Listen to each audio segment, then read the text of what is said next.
Captain Leo Mercer didn't crash so much as he made an extremely aggressive landing. In his defense, when your ship's nav systems are blinking like a Christmas tree having a nervous breakdown and your AI co-pilot is trying to read haikus to calm the situation, you don't have many good options. Planet's surface approaching in 3.7 seconds, Mags informed in her chipper voice. Would you like to select a poetic death mode? I recommend spiraling fire, sky tears open like a mouth, crunch goes the pilot. Leo punched the override, swore something deeply personal at Mags, and grabbed the manual yoke. The ship nosedived past lavender clouds, grazed a forest of trees shaped like wine glasses and skipped. Yes, actually skipped across a crystalline lake before plowing into a meadow that exploded in a confetti of blue pollen. The main engine coughed out a wheezing grind, let out one last puff of black smoke, and expired with the dignity of a flatulent toad. Silence, except for a sizzling sound that turned out to be the pilot's favorite snack, ziggly heat chips melting into the console. Leo unbuckled, blinked, and sighed. Well, Mags, he muttered, you got us there. Any damage? Everything is broken, but your chip stash is definitely toast, so I'd call that the real tragedy. Leo opened the hatch and stepped out, boots crunching down into soft, glowing grass. The air smelled like ozone and burnt sugar. The sun was a lazy peach on the horizon, and the sky had 3 moons politely hovering in different corners like shy guests at a party. It would have been beautiful if not for the rapidly approaching armed patrol riding, silvery hovering, stingray-like crafts. "Aw, come on," Leo said, raising his hands. "I just landed. You people really need a better tourist welcome package." The guards circled him with practiced grace, their armor sleek and reflective, their weapons shaped like they'd been grown rather than forged. Each helmet was smooth, faceless, and faintly humming. One of them stepped forward, voice amplified by internal speakers. "You have violated royal airspace. State your designation and intent." Leo Mercer, ship's busted. Intent is to unbust it and leave. There was a long pause. Then after an exchange of glances among the guards that felt suspiciously like rock, paper, ray gun, they escorted him into one of the hovercrafts. He resisted the urge to narrate the ride like a theme park attraction, mostly because one guard kept side-eyeing his tool belt like it might be a bomb. They flew over sweeping fields of silver-leaved trees, under bridges made of lightened vines, past tall spires that shimmered with moving patterns. Symbols, maybe, or just very fancy decoration. The architecture felt like a mashup of cathedral and coral reef, grand and strange. Then they reached the palace. It wasn't a building so much as a living sculpture. It rose from the ground like it had grown there, with towers spiraling like shells and walls pulsing with faint bioluminescence. The guards deposited him at the foot of a grand staircase, flanked by columns that whispered. Not metaphorically, actually whispered. Leo shivered. Inside, they led him to a throne room that felt too big for any one person to own. A floating dais hovered at the far end, on which reclined the most majestic, unnerving woman he'd ever seen. Long ears swept back from her head like silk banners, her skin a soft, iridescent tone that shimmered subtly with movement, as if catching solar winds that weren't there. Her gown flickered with shifting stars, galaxies blooming and fading across the fabric like time-lapse nebulae. She didn't speak right away, just studied him. Her gaze was disarming, not because it was cold, but because it was curious, dissecting him like a new species, a disappointing one. "State your name again," she finally said, voice low and smooth, like gravity at half pressure. "Captain Leo Mercer, pilot, mechanic, frequent bad decision maker." The room was silent. One of the guards visibly stiffened. "I did not ask for commentary," she said. Leo cleared his throat. "I figured I'd spice things up a bit, first impressions and all." Her head tilted slightly. Not hostile, just fascinated. "You are not what I expected." "Usually not," Leo replied. "But I clean up well. After a week in a sonic shower and some industrial-grade shampoo." Something twitched at the corner of her mouth. Not a smile. Maybe its long-lost cousin. I am Queen Avalis of Cyrentha 9, she said. You have crashed on sacred land. Your presence is unauthorized. I'd say unintentional. The ship thought this was a low-gravity leisure moon. She's been moody since the last software update. A pause. Then she gestured for the guards to withdraw. You may repair your vessel, she said, but you will remain under watch. We will assess the damage you have caused and determine if you are amusing enough to tolerate. Leo gave a mock salute. Sounds like a party. As he was escorted back out and given a designated worksite in the palace's outer gardens. Leo tried to process everything. His ship was still a smoldering mess. Mags was sulking inside the CPU core, and the local royalty might or might not have threatened to execute him depending on how funny he was. Not the worst landing he'd had, honestly. The gardens were massive, tended by drones shaped like origami birds. Leo set up shop next to a fountain that shot spirals of green liquid into the air, then settled into a rhythm, prying open panels, muttering at circuits, and slapping the hull with affectionate profanity. Occasionally he looked up and caught glimpses of the Queen standing on one of the upper balconies, watching him. Mags, now repaired enough to speak again, crackled through his earpiece. She's interested in you. She's interested in whether or not I explode her lawn again. She asked for your name twice. Royal interest confirmed. She also said I was unauthorized. That's noble speak for scrape this idiot off my planet. You're just not used to women with taste. Leo chuckled, tightened a bolt, and watched a cable spit sparks. Yeah, well, let's just fix the ship, avoid any royal decapitations, and get out of here. But that night, as the moons arced overhead and the garden glowed with bioluminescent mist, he saw her again, standing alone beneath a star-shaped tree, ears twitching slightly in the wind. She didn't look angry, just quietly puzzled. And for the first time since the crash, Leo felt something other than frustration. He felt curiosity. The morning began with a telepathic shrub trying to communicate with Leo about unauthorized root exposure. I don't speak chlorophyll, he mumbled, swatting a vine off his spanner. The shrub shuddered and emitted a mental impression of extreme disapproval, like a librarian judging you for breathing too loudly. Yeah. I'll file a formal apology with the Department of Dirt. He slid under the ship's belly, grease already smearing his jumpsuit in places Mags claimed defied physics. Mags, how's the secondary core alignment? About as stable as your love life, the AI replied, which is to say flickering, prone to collapse, and filled with bad decisions. Leo sighed and twisted a torque valve until it stopped making that unsettling ticking noise. You know, someday you're going to say something nice and I'll die of shock, probably mid-warp. Statistically, you're more likely to die from food poisoning. I've seen your cooking. A small explosion rocked the rear compartment, harmless but spectacular. From the palace's upper terrace, a gaggle of advisors gasped. One dropped what looked like a data tablet made of transparent jelly. Leo wiped soot from his face and waved up at them. Totally intentional, just testing the emergency chaos systems. Later, he sat cross-legged beside the engine core with a half-eaten protein bar that tasted like minty drywall when a soft chime echoed from the garden archway. Queen Avelis approached without guards. That alone was strange. The woman never appeared without at least 3 armored figures, a floating protocol orb, and the collective disdain of her entire court. But here she was, alone, walking in the quiet with the sun casting silver light through the vines. Leo scrambled to his feet, brushing crumbs off his lap. Morning, Your Majesty, or whatever you call mornings around here. Still working out the time zones. Avalis stopped a few feet from him, eyes drifting to the scorch marks around the ship.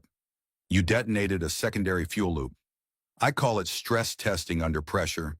You call it a fire hazard. Somewhere in the middle is engineering. She stared at him. Do you do this often? Cause explosions for amusement? Only when I'm being watched. Gotta impress the locals. She tilted her head slightly, her long ears catching the light in subtle glints. You are flippant. It is difficult to determine if it is bravery or idiocy. Neither. It's just how I survive bureaucracy. A pause, then. You amuse me. That's what my mother said right before I got sent to boarding school. She glanced at the ship. Your repairs are slow. I'd go faster if your plant stopped trying to unionize. At that, her mouth twitched again. Not a full smile, more like a fault line showing early signs of movement. I am told you were once military, she said, changing tone. Briefly. Galactic forces. Left when I realized most of the job involved paperwork and pretending I didn't hate paperwork. Yet you became a pilot. Independent. Freelance. Not a hero, not a mercenary. I fly, I fix things, I avoid space ticks and hostile weather anomalies. And what brought you here? A bag of chips and a short-circuited nav system. You know, the classics. She stepped closer, eyes scanning the scarred hull. This vessel, it is ancient. It's vintage, he corrected. Vintage has charm. Ancient just makes it sound like it should be in a museum next to a fossilized toaster. Her fingers hovered near the ship's surface but didn't touch. This alloy, it's not native to this quadrant. You're far from home. Yeah, well, home's wherever I can land without being vaporized. She looked at him again. Really looked. Like she was peeling layers back, trying to find something hidden beneath the grease and jokes. You are an anomaly, she said. Thanks. I try. Then she walked away, leaving only the faint scent of ozone and something floral. He watched her go, scratching his head. The next day she came back. She didn't speak much, but she watched. Sometimes she asked questions about human tools, about music, about why he swore at components like they were personal enemies. So he told her. Not everything. Just enough. That his first ship was held together with bubblegum and copper wire. That his father taught him to weld before he taught him to read. That Mags was built in a garage with stolen parts and misplaced confidence. Once, when she arrived earlier than expected, he had jazz playing through a cracked speaker while working on the ship's stabilizers. A saxophone solo squeaked out across the garden. He looked up mid-solo and grinned. Earth classic. You ever dance, Your Highness? Her expression didn't change. Not since the crowning. That sounds ominous. It was solemn. Required 14 witnesses and a ceremonial firebird. You ever just dance, like, badly? Alone? She blinked. Why would I do something badly? Because it's fun.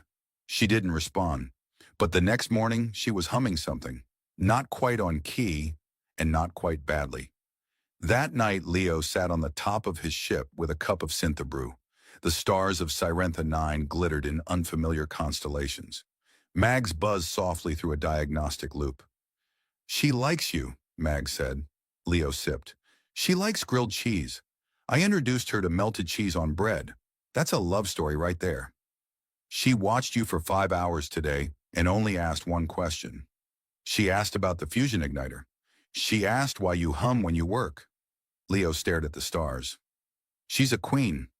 I'm a guy who once got banned from a docking bay for accidentally launching a vending machine into low orbit. And yet, here you are, in her garden, with her watching. I fix ships, Mags. I'm not here to start a revolution or fall into some cosmic fairy tale. Maybe not, but you might want to scrub the soot off your face before tomorrow. You're starting to look like a romantic lead in a cheap holodrama. He laughed, loud enough to startle a flock of glimmering birds out of a nearby tree. I'll leave the drama to someone else. Me? I just want to get this thing flying. But even as he said it, he found himself glancing toward the palace and wondering if maybe, just maybe, he was starting to enjoy being grounded. Leo was elbow deep in a coolant array that smelled suspiciously like fermented algae when the diagnostic screen blinked a bright red symbol shaped like a panicked octopus. Well, that's new, he muttered. Mags, what did you just do?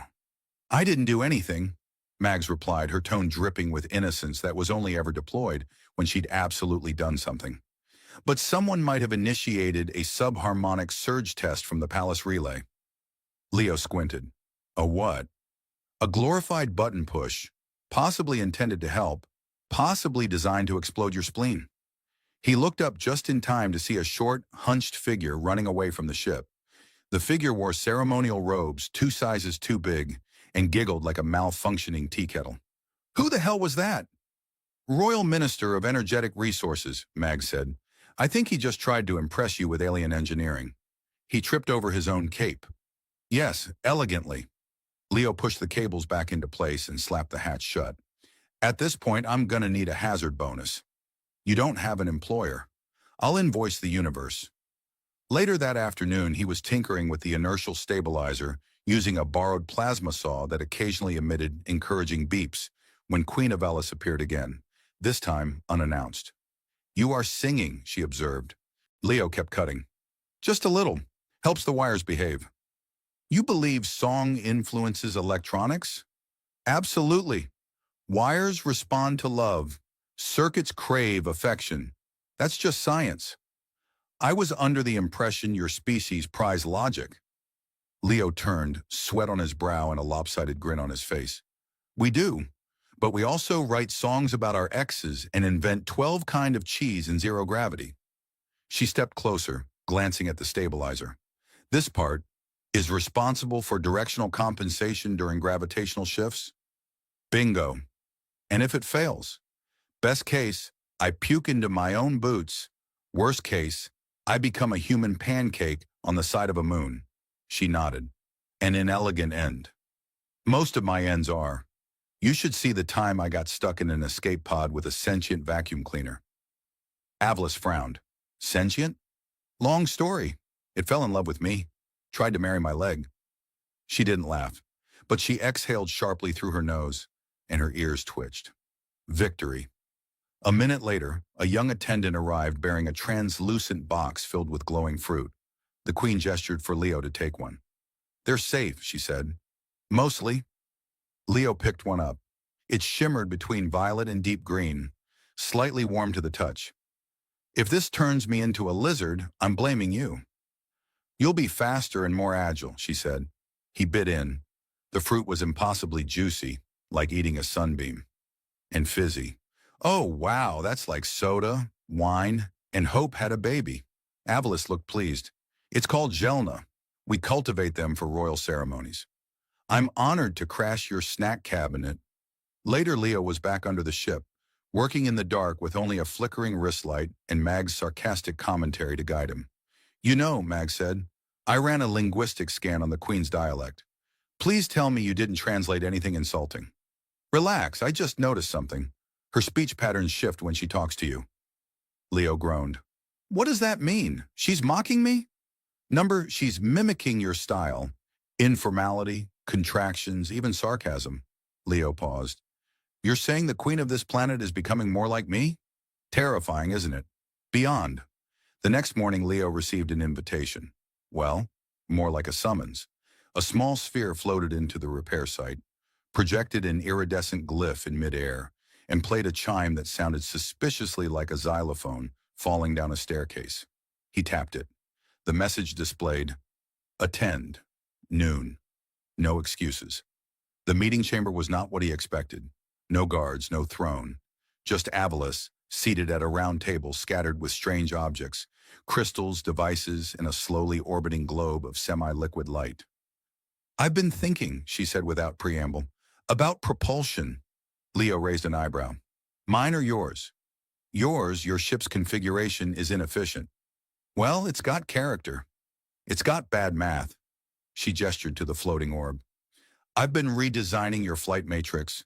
Leo blinked. Wait, you redesigned my flight matrix? Only partially. I optimized the vector algorithms and restructured your venting sequence. Leo stared. You hacked my baby. I improved it. I feel violated and oddly grateful. I accept both emotions. He walked around the table, watching the floating projections shift with each of her gestures. I gotta admit, it's better than my setup. I know. They worked together for 2 hours. Her hands moved with precise elegance, adjusting parameters, bending light, occasionally challenging Leo's half-remembered physics with soft but ruthless logic. He challenged her right back. You can't just reverse the plasma vector like that. That'd tear the hull apart. I reinforced the lining, using corofibers. Leo blinked. You synthesized corofibers for my junkyard cruiser? They're strong, like you. He stopped, looked up. She didn't flinch. The silence lingered too long until Mags, who had been very quiet, cut in through Leo's earpiece.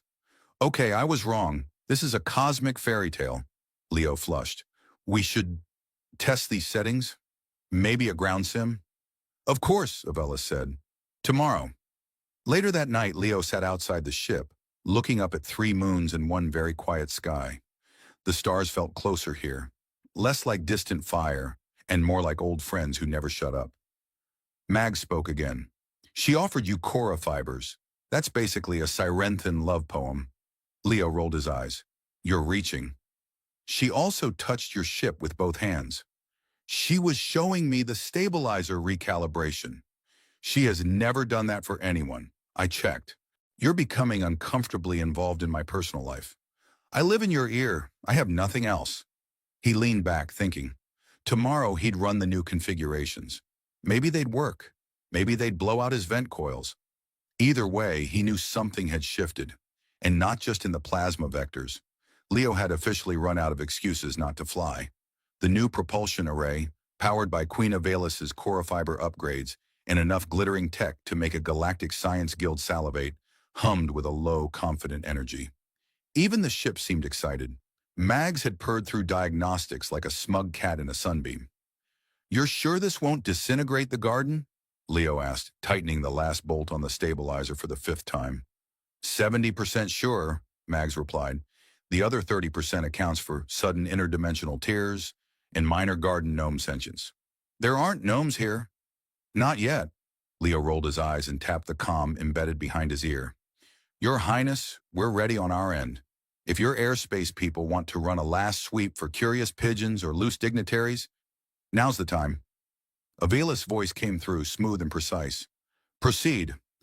I have already alerted the weather singers and the flight council. Also, Minister Oren is safely restrained from pressing things.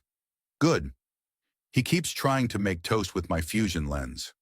You should be flattered. That's the highest form of affection on his home moon. Leo climbed into the cockpit, flicked a few toggles, and felt the whole ship shiver like it had just stretched after a long nap. The interface pulsed with a strange fluidity. Avelis's programming tweaks had turned the sluggish response system into something damn near graceful. He grinned. All right, Mags. Let's see what happens when ancient royalty meets low-budget salvage. Either we soar or explode. No middle ground. Standard Tuesday. Engines ignited with a roar, smoother than Leo remembered. The ship rose steadily off the ground, hovering above the jungle canopy that shimmered under the midday sun. Local birds squawked in protest before swooping off in organized annoyance. The new nav display glowed with precision, tracking wind shear, magnetic flux, even pollen density. Leo let out a low whistle. She gave this rust bucket a soul. She also embedded an override protocol linked to her biometrics, Mags added. If you try to fly more than 3 planetary units from this world, the ship will shut down. Leo blinked. Wait. What? She says it's for safety. That's the royalty version of handcuffs. I believe the technical term is a gentle territorial bond. Leo took a deep breath, then angled the ship into a slow arc over the palace. From this height, the world below looked like a mosaic of blues and greens, with vines draped across structures, silver towers poking up like ribs from the earth, and glimmering pathways that shifted as the light changed. And there, on a balcony shaped like a crescent moon, stood Avelis, watching. Leo dipped the wings in salute. Smooth flyover, complete, he reported. No gnome uprising. I am pleased, she replied. Would you consider a second test tomorrow? Perhaps farther north, toward the floating ridges? Happy to. Do I get lunch again? Because last time I think I ate an entire gravity-neutral quiche. You did. The kitchen staff have issued a request for your return. That sounds like either praise or a formal complaint? Possibly both. The flight lasted an hour. Leo circled the capital, skimmed the tops of weather towers, and even dodged a rogue transport shuttle driven by what appeared to be a laughing reptile in aviator goggles. When he touched back down, the landing was so smooth he didn't believe it happened at first. He emerged from the hatch to the applause of 3 technicians and a very happy shrub. Avelis arrived 5 minutes later, wearing a coat that shimmered like frozen starlight. She didn't speak at first, just walked the perimeter of the ship, hands folded behind her back. Then she turned to him. "You were not supposed to stay this long." "You were supposed to be terrifying," Leo said. "We've both failed." "You joke. But your ship is ready. You have no technical reason to remain." He nodded slowly. "You're right." She waited. He didn't move. "So why haven't you left?" she asked. "I guess I like the fruit." Her ears twitched. "The fruit? And the view, the quiet, the chaos, the way your ministers keep trying to invent new tools just to impress me. Today one gave me a spoon that detects sarcasm. That sounds useful for speaking to you. It exploded after 5 minutes." She almost smiled. "And yet, you still have not answered the question." Leo scratched the back of his neck. Maybe I like being grounded for a bit. It's hard to admit that when your whole life's been running. But this place, it makes the silence less empty." The wind shifted. Something soft passed between them, unsaid. Finally, Avelis reached into her coat and handed him a slender object. It looked like a tuning fork made from crystal. "This is a frequency key," she said. "It links your ship's override to your choice." Leo took it. It hummed in his palm. "If you leave orbit and activate this, the ship will ignore the restriction. You'll be free to go. Wherever, whenever." He looked at it, then at her. "No pressure or anything." "No," she said. "Only a question." She walked away. That night, Leo sat alone beside a glowing pond that sang when the wind passed over it. He held the key in one hand and a gelna fruit in the other. Mags hovered nearby, silent for once. "You think she meant that?" Leo asked. "Just leave?" "She's giving you the choice," Mags said. "Something rare, something important." He stared into the rippling water. He'd fixed the ship, upgraded it beyond anything he'd imagined. He'd laughed, argued, flown again. And something in him, something old and worn, had begun to mend. But stars still called. Maps still hummed in his blood. He took a bite of the fruit. It fizzed like laughter on his tongue. "Tomorrow," he said. "I'll decide tomorrow." And the pond sang gently on. Leo woke up to the scent of spicy pollen and regret. Not the bad kind of regret, just the sort that whispered, "You're going to miss this weird place when you're back to eating tube meals in deep space." He stretched, knocked over a small ceremonial lamp someone had left on his windowsill, and narrowly avoided stepping on a sentient beetle wearing a tiny hat. "Morning, Ambassador Bob," he muttered. The beetle clicked approvingly and waddled off to file its daily report or conquer the root cellar. Hard to say. Outside, the sky was wrapped in sunrise. Pale gold stretching across cloud columns like someone had painted the atmosphere with hope and poor time management. Leo crunched across the moss toward the ship, where Mags had been simulating escape routes in case he chickened out and bolted. "You slept too long," she chirped. "I prepared 5 versions of your farewell speech, ranked from sincere to full-blown rom-com meltdown." Leo rubbed his face. "Delete all 5. I'm winging it." "Oh, good," Mags said. "The fate of interspecies relations hinges on your improv skills. What could go wrong?" He climbed into the cockpit, placed the frequency key on the console, and just stared at it. The thing sparkled like it wanted to be dramatic. Typical alien tech, subtle as a marching band in a library. "You could just go," Mags said. "No one's forcing you to stay. No contracts, no weird binding rituals, no royal edicts carved into your bones." "I know, but you're still thinking about her." "I know. Just checking, in case your face forgot to tell your brain." Leo sighed. "I came here to fix my ship." "You did. Now I have to decide if I want to fix me." "Wow," Mag said. "That was poetic. Terrifying, but poetic." He grabbed the key and stepped out of the ship. Palace guards watched him approach like they couldn't decide whether to salute or call for backup. He waved. One tripped over his halberd. Progress. In the main garden, where bioluminescent vines politely refracted the light to frame visitors in a flattering hue, Avelis stood waiting. No crown today, no armor. Just her and that calm, unreadable expression that somehow made Leo want to do something wildly stupid, like kiss her or declare an intergalactic bake sale in her honor. I was told you'd made your choice, she said. Maybe, Leo said. Or maybe I came to make a scene.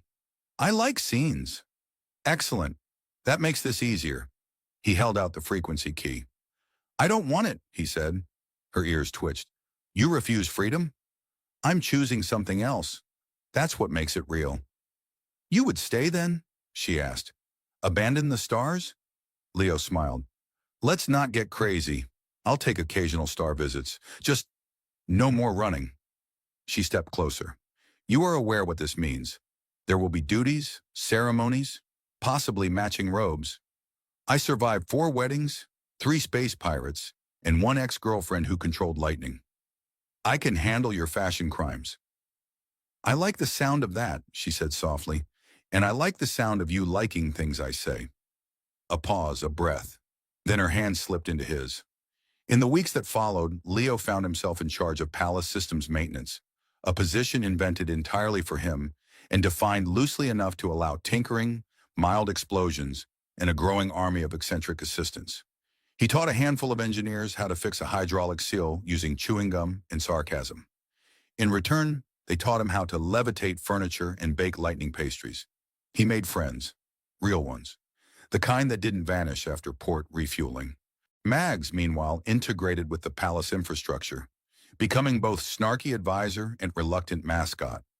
She now ran trivia nights on alternate Tuesdays and once beat a diplomat in chess so badly he issued a formal apology to logic itself. Avelis continued her duties, ruling with grace and increasingly suspicious smiles when Leo was near. She relaxed more, laughed more, occasionally allowed herself to be caught off guard, usually when Leo did something infuriatingly human, like rewire the palace sound system to play theme music when she entered a room. He didn't stop being him. She didn't stop being her. They just figured it out. One night, while watching the moons drift lazily over the capital, Leo leaned back against the balcony and looked at her. Still not used to staying put, he said. You don't have to stay still to stay present, she replied. He grinned. See? That's the kind of line that gets embroidered on pillows. I'll order 10. They watched the stars quietly. He still dreamed of the void sometimes, its pull, its promise, but it no longer felt like escape, more like a memory, a chapter already written. Now he was writing a new one, with her, and possibly with a royal beetle that had applied for a job as Minister of Snacks. Strange world, perfect fit. The crash was not graceful. Jace Moran had long ago abandoned any illusion that he'd ever pilot a ship without scuffing something, but this time the descent felt especially like the universe's way of drop-kicking him into retirement. Smoke hissed through fractured panels, sparks flared across the control board like confetti from hell, and the cockpit AI, which he'd lovingly named Bruce, was reciting its version of last rites. Impact in 3.2 seconds. Please assume crash position, or don't. We're all going to die either way. Could you be more supportive? Jace grunted, slamming both palms on the thrusters. Just once, Bruce. Fake optimism. My programming does not include lying. Well, that makes one of us. The freighter slammed into the dusty moonscape, like a drunk trying to find his keys in the dark. Panels popped, inertia dampeners whined, and somewhere a box of dehydrated noodles exploded into a cloud of starchy death. Jace was thrown against his harness hard enough to see stars, both internal and external. Then, silence. No alarms, no witty death remarks from Bruce, just the soft ticking of cooling metal and the gentle groan of the ship settling into the crater it had made like a poorly parked shuttle. Status? Jace wheezed. You survived, unfortunately. Also, we are out of coffee. Jace unhooked himself, staggered to his feet, and immediately regretted it. Something had definitely bruised, possibly his ribs, definitely his pride.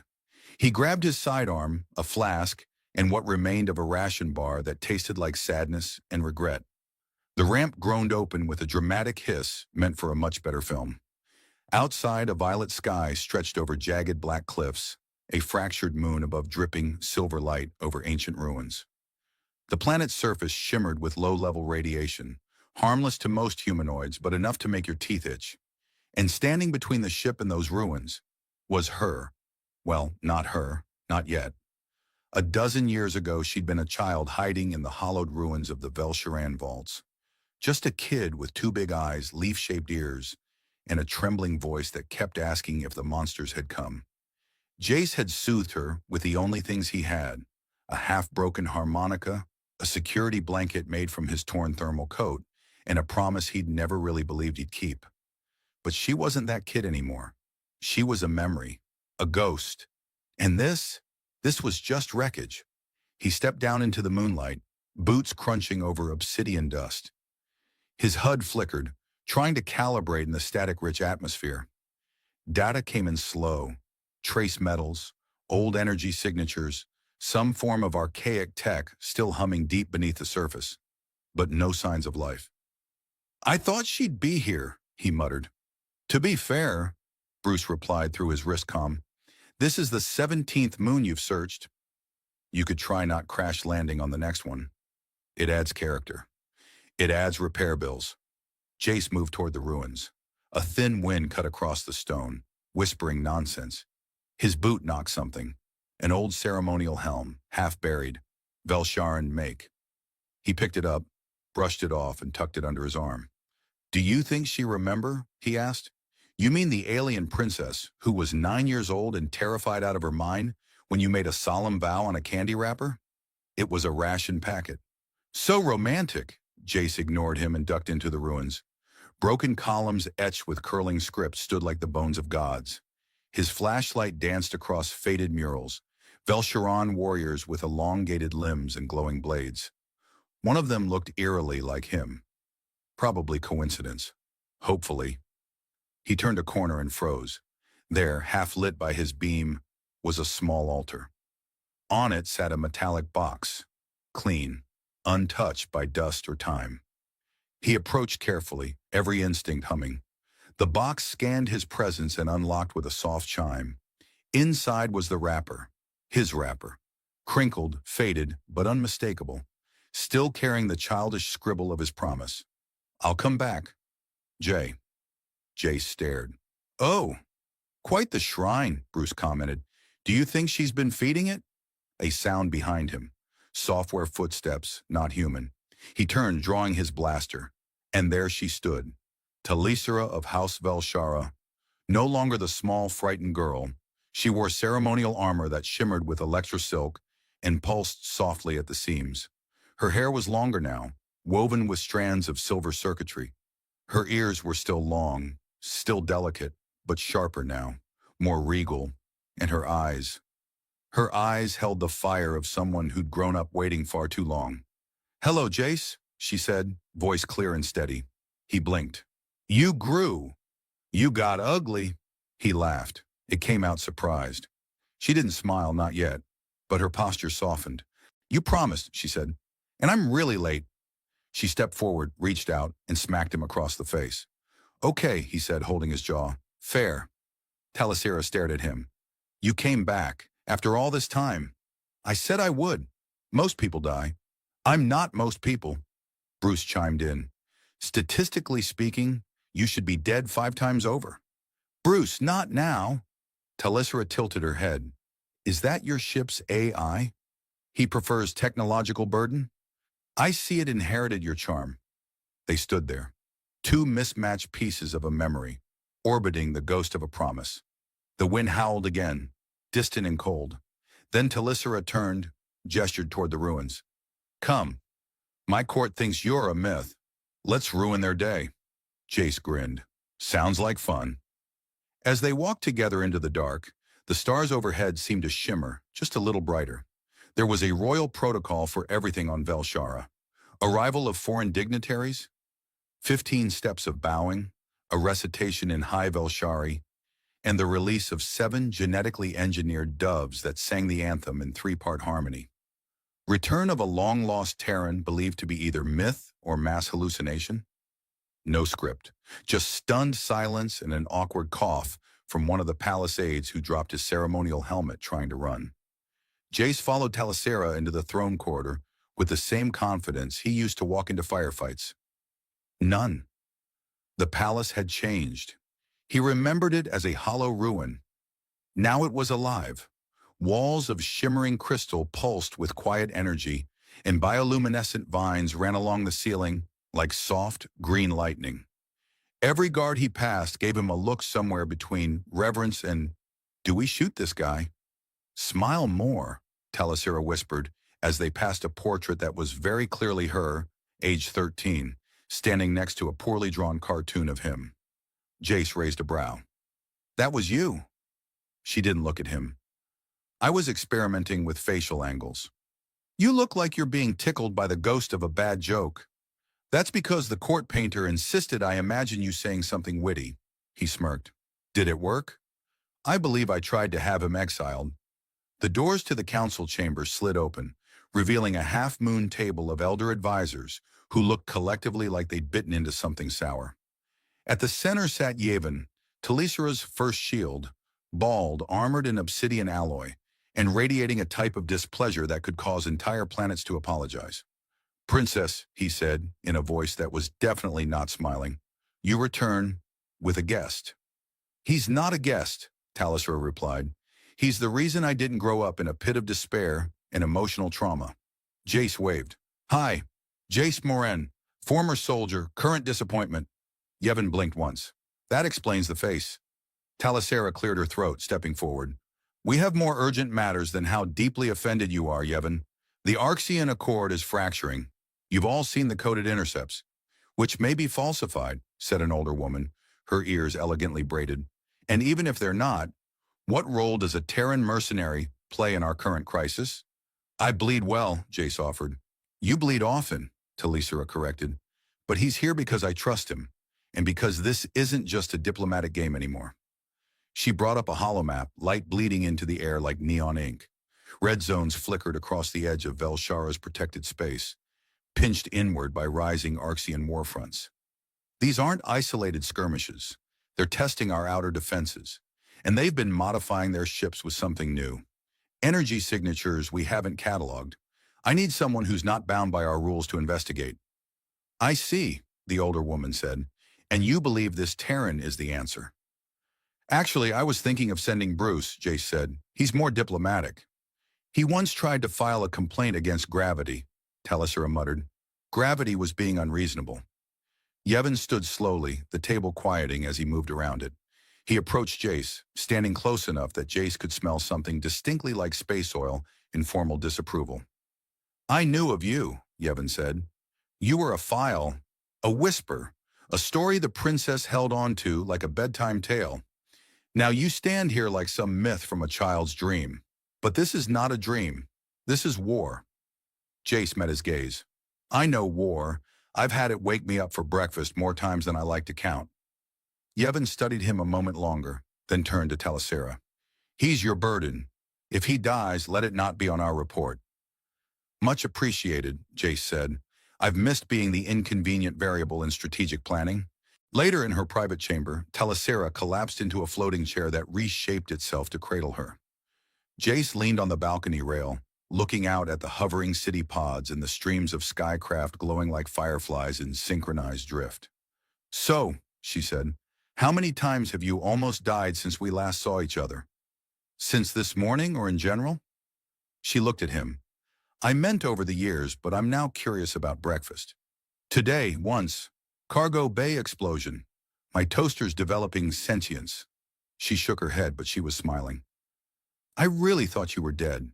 I really was once or twice, but I didn't like the customer service, so I came back." She looked at him long and quiet. "I kept your wrapper," she said. "I sealed it in a stasis field. Everyone thought I was mad." "You kinda were, but I believed." He nodded. "And I remembered."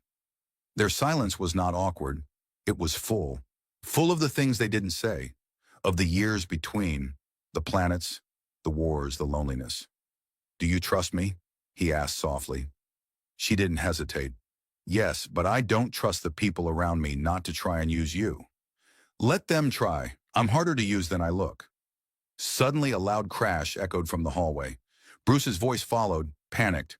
"Warning, assassination attempt in progress," or someone dropped a decorative urn.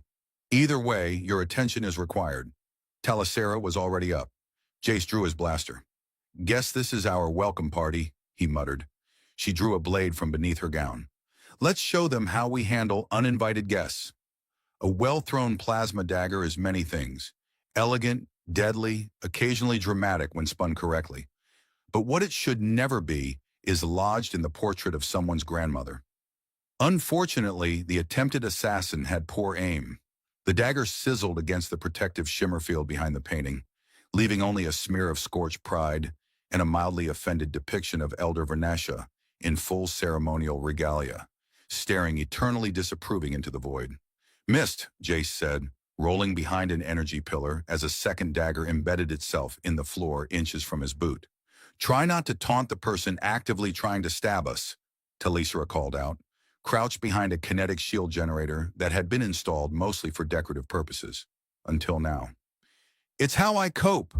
The attacker moved fast, limbs elongated in the way Arxian infiltrators often were after splicing themselves with mirror nerve tech.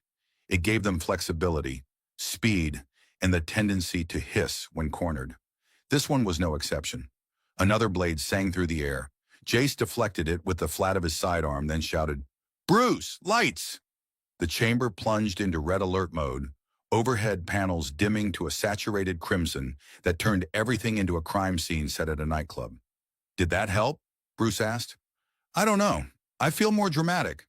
Talisera launched herself from cover, moving with the precision of someone who had trained not for war, but for royal survival, which in many cases was the same thing.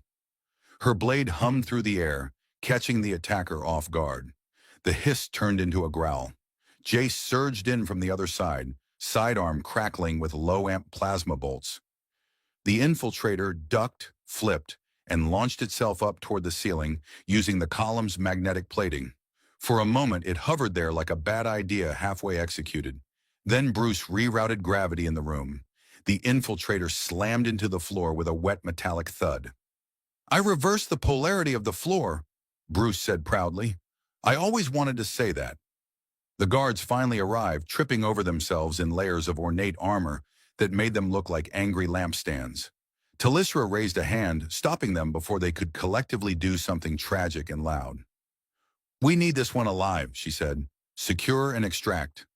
One of the guards stepped forward, shackled the infiltrator, and looked vaguely disappointed that there hadn't been more chaos to mop up. Jace rubbed the back of his neck, where his adrenaline had apparently been replaced by pure sarcasm. So, he said, is this a regular Tuesday on Velshara, or do I get special treatment? Talisra exhaled slowly. They shouldn't have gotten through the outer perimeter, which means someone let them. I'll bet 3 ration bars it's Counselor Zethra. She had the look of someone whose hobbies include betrayal and judging people's shoes. She does hate Terran footwear. It's the laces. She thinks they imply societal instability. They walked down the corridor together, trailing behind the guard team as the infiltrator was taken to the palace's lower interrogation deck. The halls dimmed behind them, sealing room by room, Bruce monitoring systems for signs of further sabotage. You know, Jace said, I always figured I'd die on some lawless moon being overcharged for water. You might still. I appreciate your optimism. Talisra stopped suddenly at a side corridor and motioned him in. It was a small chamber, more workshop than throne room, lined with projection spheres and half-built tech. This is where I build things, she said, to stay sane. He scanned the room. A holographic model of an Arxian vessel flickered on one wall. A miniature planetary defense grid hovered mid-assembly on the table. And in the corner, perched like a slightly ashamed gargoyle, was a robotic duck. Please tell me that's armed, he said, pointing. It quacks in 8 languages. Close enough, she tapped the model ship. This was what attacked our convoy last month. It was cloaked. New kind of energy shielding we haven't seen before. Not Arxian design? Not entirely. The energy signature is blended. Jace frowned. Blended like a smoothie? Blended like someone stealing from multiple tech sources, Velsharan, Terran, even pre-Exodus Earth tech. That's not a smoothie. That's a suicide mix. She sat down at the console. I think someone is funding the Arxians, arming them with custom ships, and I think it's coming from inside the Accord. Well, the good news is I don't owe anyone up there money, yet. Yet, the door pinged. Yevon entered, looking like someone who had just found out his coffee had been replaced with battery acid. We tried interrogation, he said flatly. The infiltrator bit one of our guards. Twice. Was it a good bite? It drew blood and a confession about childhood regrets. Sounds cathartic. Yevon didn't even blink. We extracted this. He handed over a memory shard, still flickering with encrypted data. Telecera slotted it into the console. A scrambled message played, layered in synthetic dialects and coded pulses. Target secured. Deploy phase net. Ensure the return is prevented. Project Myth Collapse initiated. The message distorted, then cut out. Myth Collapse? Jace echoed. They're targeting you, Talisha said. Not just us. That's flattering. Number. It's a warning, Bruce beeped. I'm scanning the shard's residue. There's a trace signal pointing to a dead moon in the Sarn Rift. Of course there is, Jace muttered. Nothing good ever comes from dead moons. Yevon folded his arms. If they want you gone, Morin, perhaps they see you as more than a story. Or they're just annoyed I survived this long. Either way, Telecera said, standing again. We leave tonight. Jace looked between the two of them.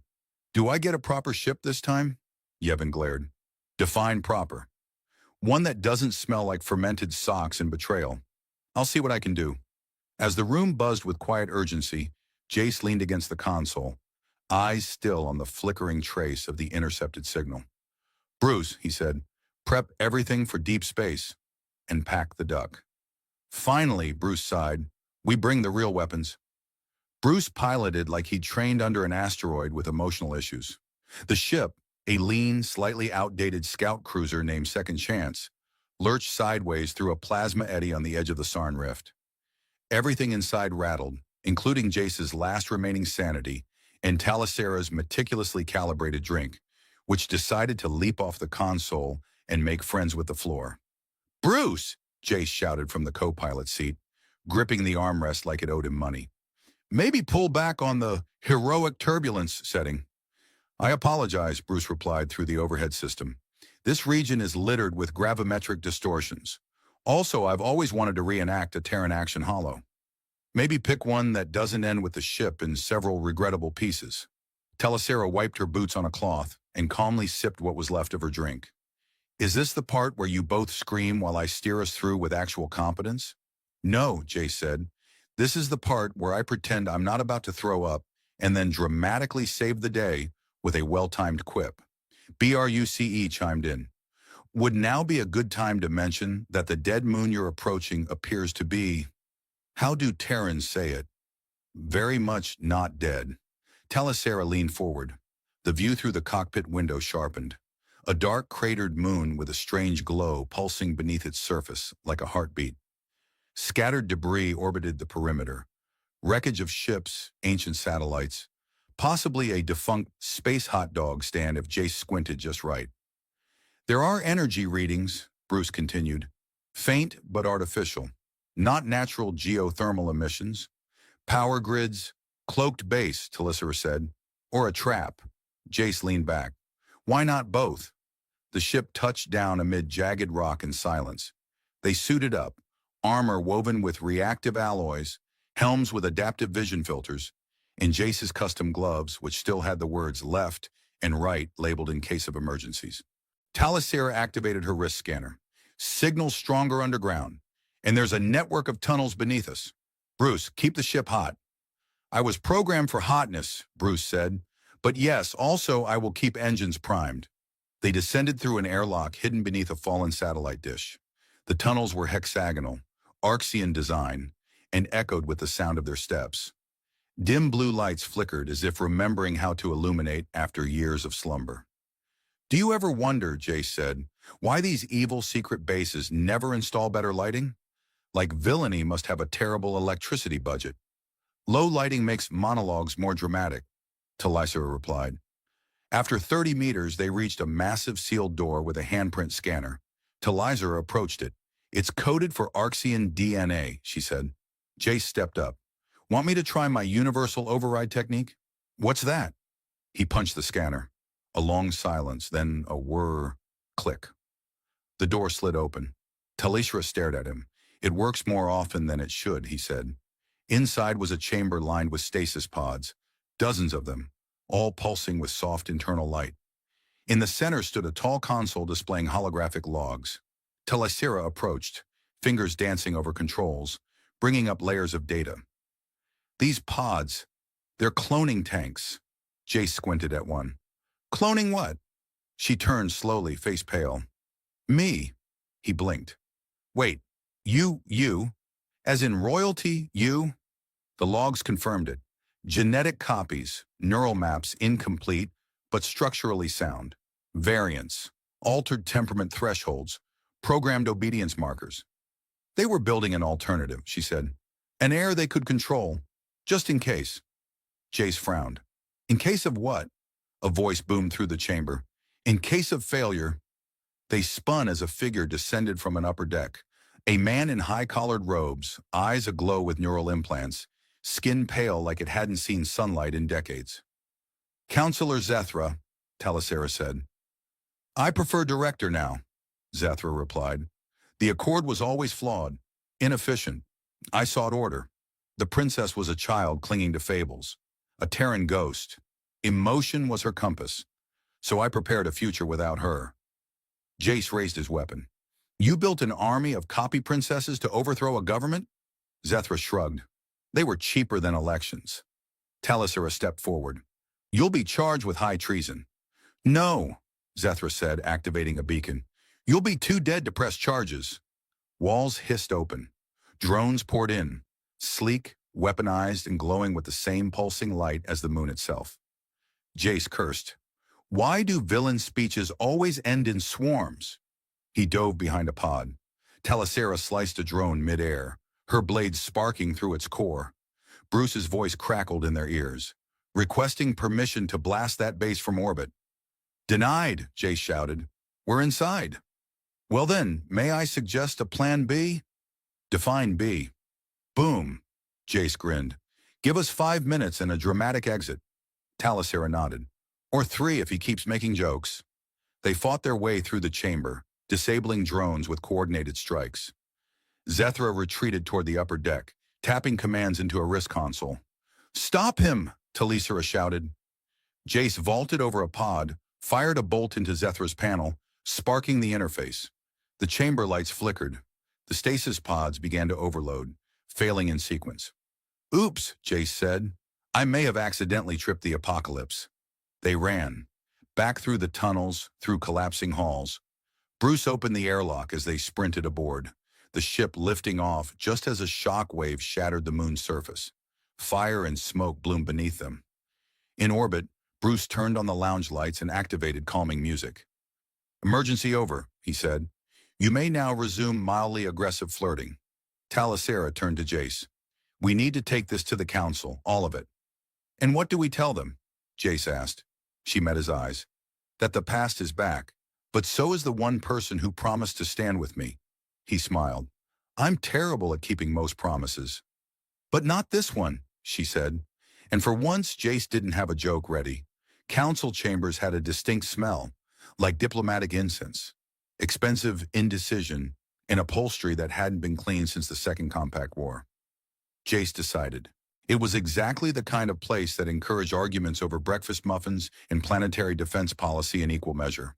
Talishra stood before the High Accord Assembly, flanked by Yevon on one side and Jace on the other.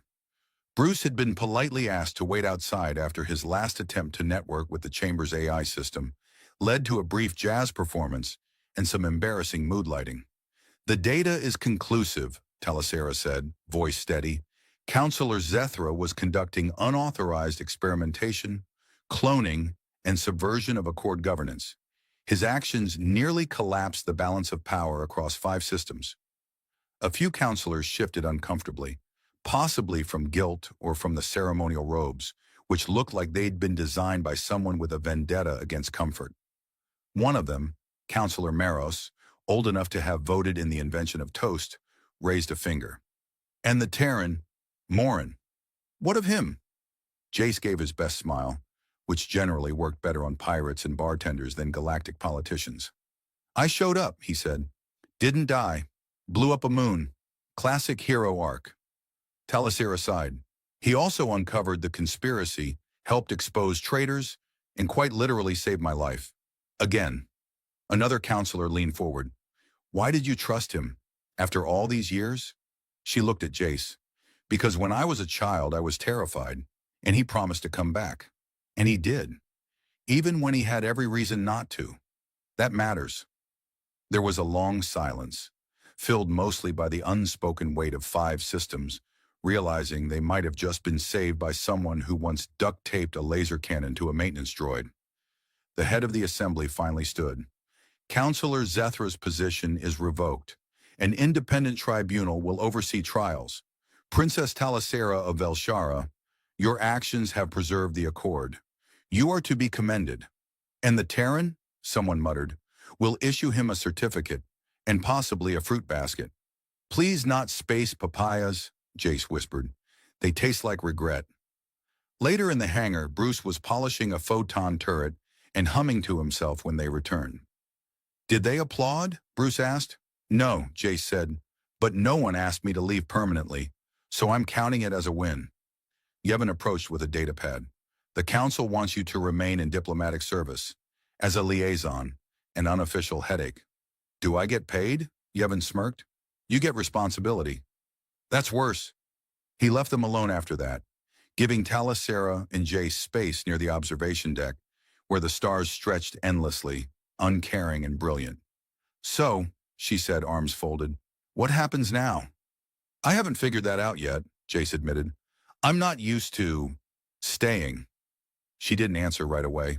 Then with a crooked smile, you promised to come back. Not to run again. He looked at her for a long moment. She had grown into someone who could command ships, silence rooms, and stare down entire governments, but still laughed when Bruce mispronounced protocol names and still wore the same bracelet she'd had as a child. It was battered now, but whole.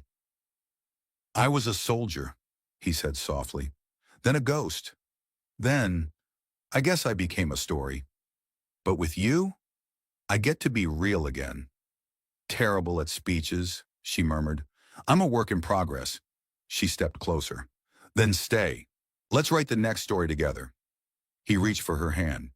Will there be less moon explosions?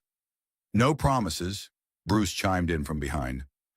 If I may interrupt this emotional resolution, I've installed a hot beverage synthesizer that doesn't insult the drinker's heritage. That's a first, Jace muttered, and I downloaded Terran cooking software. I believe you will find the pancakes enthusiastic. They laughed, quietly, together. As the ship rose into orbit once more, destination unknown, but this time chosen instead of forced, Jace leaned back, hand still in hers, and smiled at the stars. For the first time in years, he wasn't running from something. He was flying toward it.